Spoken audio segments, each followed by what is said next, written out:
Ayahku adalah dewa perang. Bab 579. Yang paling menonjol di antara mereka adalah sepasang pria dan wanita parubaya. Laki-laki itu kuat dan perempuan itu seperti permata.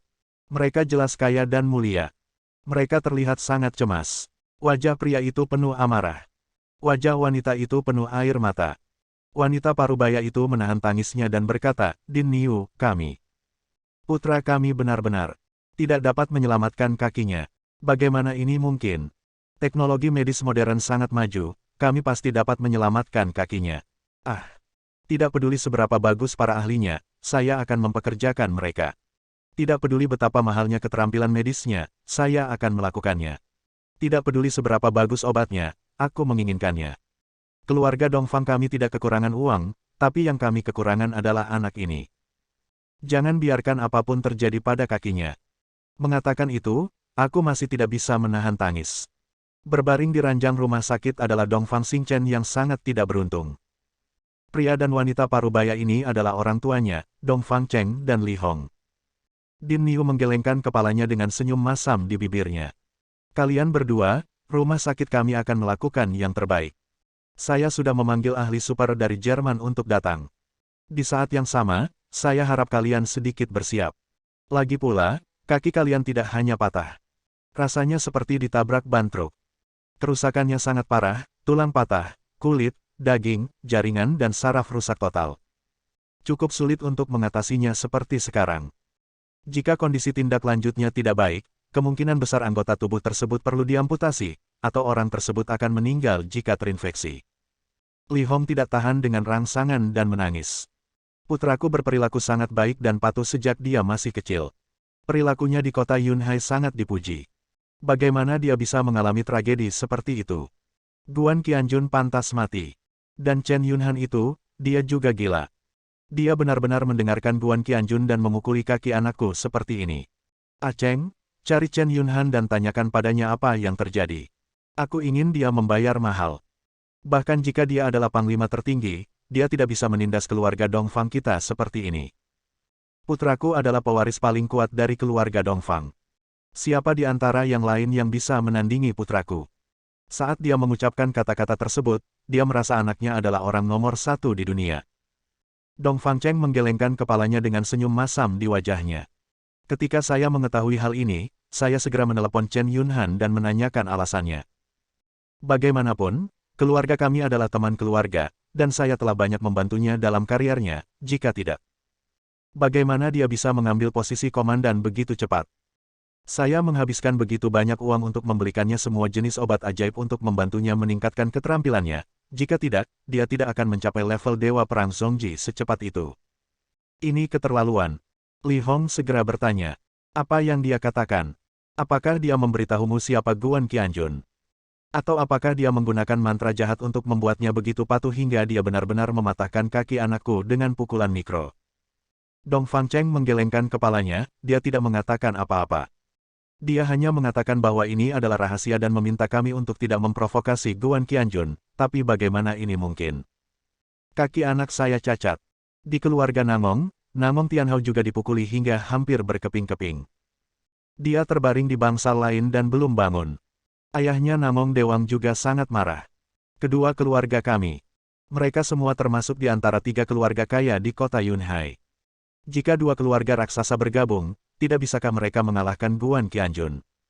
Pada akhirnya, saya sangat marah. Saat itu, pintu terbuka. Seorang pria parubaya yang gemuk dan marah masuk. Di belakangnya ada seorang wanita yang juga menangis. Mereka itu adalah ayah Nangong Tianhao, Nangong Dewang dan ibu Zhang Tizen. Kedua keluarga berkumpul dan mengutuk Guan Qianjun. Cedera yang dialami Nangong Tianhao tidak kalah seriusnya dengan luka yang dialami Dongfang Xingchen, dan nyawanya bisa dalam bahaya kapan saja. Saat itulah laki-laki Chen Yunhan yang tingginya 1,9 meter itu dicambuk 100 kali, kulit dan dagingnya dicabik-cabik, semula beratnya 130 kg, namun kini beratnya hanya 115 kg. 15 kg yang hilang semuanya adalah daging dan darah yang telah diambil. Hampir seperti goresan, meskipun nyawa Anda sudah keluar dari bahaya, Anda mungkin akan mengalami berbagai gejala sisa di kemudian hari, misalnya Anda tidak akan berani melepas pakaian Anda dimutilasi. Bagaimana Anda bisa melihat orang? Itu adalah sesuatu yang bahkan tidak dapat disembuhkan oleh keterampilan medis tertinggi. Kedua keluarga menjadi semakin kesal saat mereka berbicara, dan akhirnya memutuskan. Kita harus mengundang pembunuh terkuat untuk membunuh Guan Qianjun. Daripada bersama-sama menyewa organisasi pembunuh, setiap keluarga harus menyewa satu organisasi untuk melancarkan serangan pada saat yang sama dengan segala cara. Saat ini, suara lemah datang dari jauh. Ayah, Bu, ada juga Paman Dewang dan Bibi Tizen. Mari kita selesaikan masalah ini dulu. Jangan mencari pembunuhnya. Guan Qianjun itu sangat kuat. Dewa Perang Junior. Dewa Perang Perantara. Mereka semua bekerja untuknya dan mematuhi perintahnya. Sekalipun kedua keluarga kita bergabung, akan sulit menyelesaikan masalah. Namun, Aku sudah punya cara, aku harus. Kamu bisa membunuhnya. Meskipun kata-katanya lemah, pada akhirnya, kata-katanya keluar dengan kekuatan penuh dan kekejaman yang dalam. Orang yang berbicara tidak lain adalah Dongfang Xingchen. Dia tidak tahu kapan dia bangun. Kedua keluarga itu dengan cepat bertanya. Dongfang Xingchen menceritakan tentang pemberian surat undangan lelang kepada Guan Qianjun. Kemudian, dia berkata dengan muram, Su Qingyi adalah wanita Guan Qianjun. Setahu saya, semua pengusaha kaya yang menerima undangan ke Pulau Guansu tidak fokus pada pulau itu, tetapi pada harta karun keluarga Su yang mungkin tersembunyi di sana. Dikatakan bahwa harta karun itu setidaknya memiliki tingkat 1 triliun, dan mungkin ada banyak gadget dari zaman kuno di dalamnya. Lelang ini pasti akan memicu banyak persaingan. Kita hanya perlu menyebarkan berita bahwa ada peta harta karun yang tersembunyi di tubuh Guan Qianjun. Hanya dengan peta ini kita bisa membuka harta karun di Pulau Guansu. Jika saatnya tiba, orang-orang kaya itu akan melihat Guan Qianjun. Semua orang akan menjadi seperti lalat setelah melihat daging yang bau. Mereka ingin segera membelahnya untuk melihat apa yang tersembunyi di tubuhnya. Dengan cara ini, kita bisa membunuh Guan Qianjun tanpa darah. Kedua keluarga itu mengangguk. Zhang Tizen masih sedikit tidak puas. Bajingan itu memukuli anakku dengan sangat parah. Jika kita tidak bisa membalas dendam dengan tangan kita sendiri dan membiarkannya mati di tangan kita, itu sungguh tidak menyenangkan. Yang disebut balas dendam adalah memberitahu musuh. Di tangan siapa kamu mati, dan kenapa kamu mati dengan mengenaskan. Saat dia berbicara, wanita ini memancarkan aura kekerasan dan keji. Dongfang Xingchen meliriknya. Bibi Tizen, aku mengerti perasaanmu. Aku juga ingin membunuh Guan Qianjun dengan tanganku sendiri dan memberitahu dia akibat dari menyakitiku. Ini adalah balasan yang pantas dia terima. Tapi ada dua dewa perang dan orang kuat lainnya di belakangnya. Kita tidak bisa bertindak gegabah. Sekarang ada cara yang lebih baik, kenapa tidak membunuhnya dengan cara itu? Tapi tolong jangan khawatir. Omong-omong, dia sedikit kehabisan napas. Li Hong bergegas mendekat dan memberinya segelas air ginseng. Dia akhirnya mendapatkan kembali ketenangannya dan melanjutkan, ketika orang-orang di pulau itu telah mengalahkan Guan Qianjun sampai batas tertentu, saya akan mencari kesempatan lain untuk memberitahunya secara langsung bahwa saya yang mengatur semua ini. Biarkan dia mati dengan mata terbuka. Beritahu dia bahwa jika dia menyinggung keluarga Dongfang dan keluarga Namong, dia akan mengalami akhir yang menyedihkan. Bab 580. Pada akhirnya, Dongfang Xingchen ini akan menumbuhkan taring berwajah hijau. Baru kemudian kedua keluarga itu tersenyum dan mengangguk setuju. Dongfang Xingchen memandang ayahnya.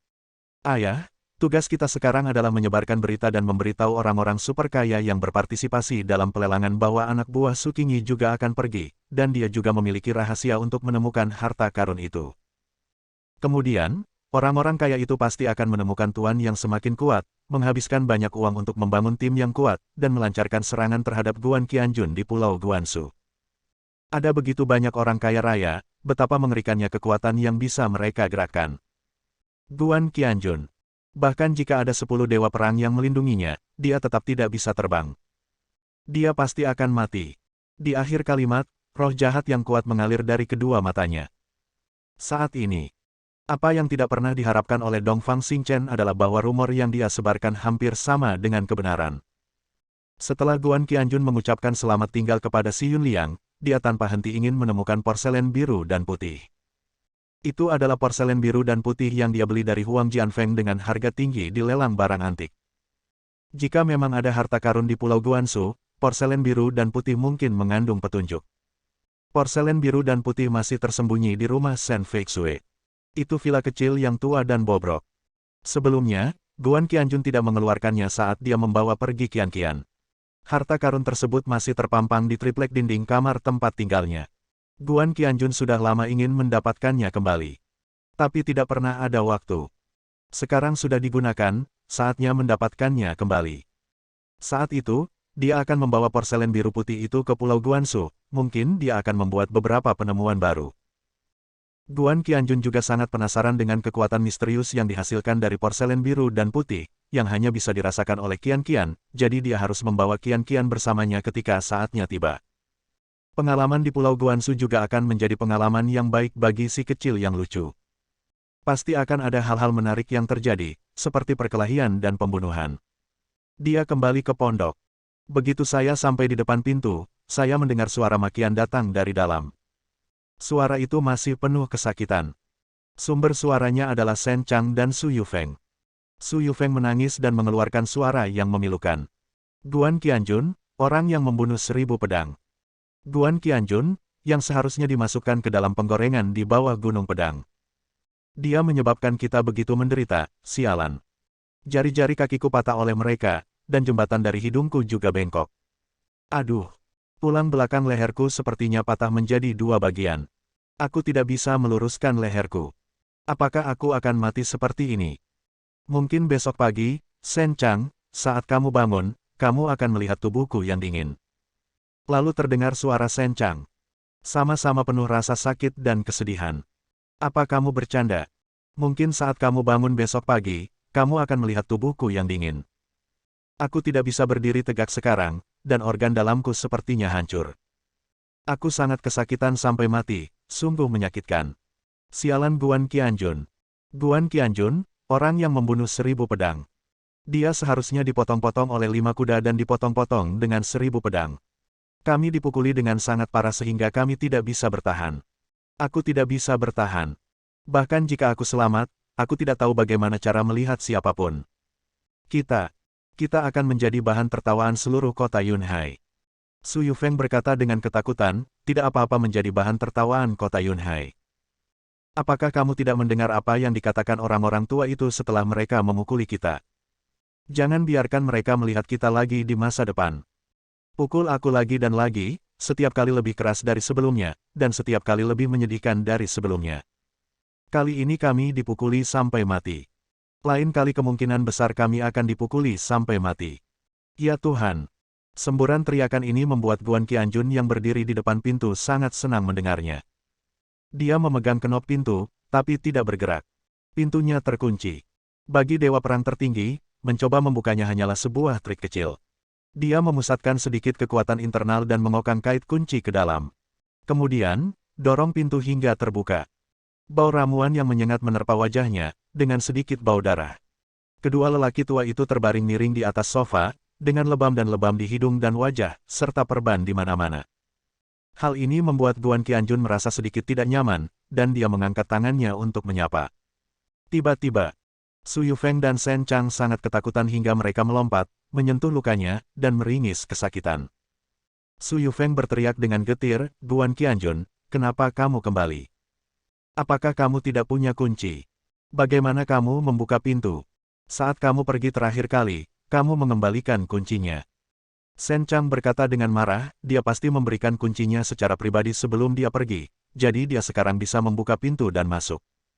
Guan Qianjun, kamu sangat berani. Ini bukan rumahmu, tapi kamu berani mencocokkan kuncinya. Kamu sekarang dipanggil membobol rumah pribadi, mengerti? Kamu mengira kami tidak ada di sini dan ingin masuk dan mencuri sesuatu, kan? Ayo kita panggil polisi sekarang. Saat dia mengatakan ini, dia masih berjuang untuk mengambil ponselnya. Su Yufeng berteriak dengan tegas, ya, segera hubungi polisi. Bajingan ini masuk ke rumah pribadi tanpa izin. Dia juga ingin menghasilkan uang dan membunuh kita. Dia ingin membunuh kita. Biarkan polisi menangkapnya. Biarkan dia masuk penjara. Tembak dia. Semakin banyak dia berbicara, semakin kejam wanita tua ini. Guan Qianjun mengerutkan kening saat dia mendengarkan, dan akhirnya merasakan sedikit simpati, yang menghilang dalam sekejap. Dia tersenyum dingin, apakah kedua kepalamu terjepit di antara panel pintu? Begitu aku berjalan ke pintu, aku melihat lampu di dalam dan mendengar tangisanmu. Apakah aku akan masuk dan mencuri barang? Su Yufeng tertegun sejenak, lalu memikirkan pernyataan lain yang lebih menakutkan. Dia mengangkat tangannya yang bengkak, menunjuk ke arahnya dengan penuh semangat, dan berkata dengan keras, kalau begitu, kamu bahkan lebih kuat, kejahatanmu lebih serius. Kamu tahu bahwa ada seseorang di rumahku, dan kamu masih menerobos masuk. Ini bahkan lebih serius. Sepertinya dia mencari kekayaan dan pembunuhan. Panggil polisi, panggil polisi. Lao Shen, panggil polisi. Kalau tidak, kita akan dibunuh oleh Guan Qianjun yang kejam ini. Shen Chang mengangguk, mengangkat telepon dan hendak memutar nomor tersebut, tetapi tangannya dipukuli dengan parah dan dia tidak dapat memegang telepon dengan stabil dan jatuh ke tanah dengan bunyi gedebuk. Dia hanya bisa menundukkan kepalanya untuk mengambilnya karena malu. Su Yufeng tidak bisa menahannya lagi dan tiba-tiba menendang pantatnya. Kamu orang tua, kamu kikuk sekali, kamu lambat sekali memanggil polisi. Kalian sudah mati sebelum kamu memanggil polisi. Berdebar. Shen Chang ditendang ke tanah olehnya. Dahinya juga membentur meja kopi. Pukulan ini begitu keras hingga kaca yang menutupi meja kopi pecah olehnya. Pecahan kaca membuka luka berdarah yang dalam di dahinya, dan darah segera mengalir keluar. Dia menutupi dahinya dan mengeluarkan jeritan yang sangat melengking. Dasar wanita tua sialan, aku belum dibunuh oleh Guan Qianjun, tapi aku akan dibunuh olehmu. Aku akan dibunuh olehmu. Apakah kamu membunuh suamimu? Ada banyak darah. Ada banyak darah, oh, aku berdarah. Dia menggonggong seperti babi yang disembelih, dan suaranya sangat kasar dan tidak menyenangkan. Guan Qianjun tidak repot-repot memperhatikan sepasang harta karun hidup, dan berbalik dan berjalan menaiki tangga. Bersambung.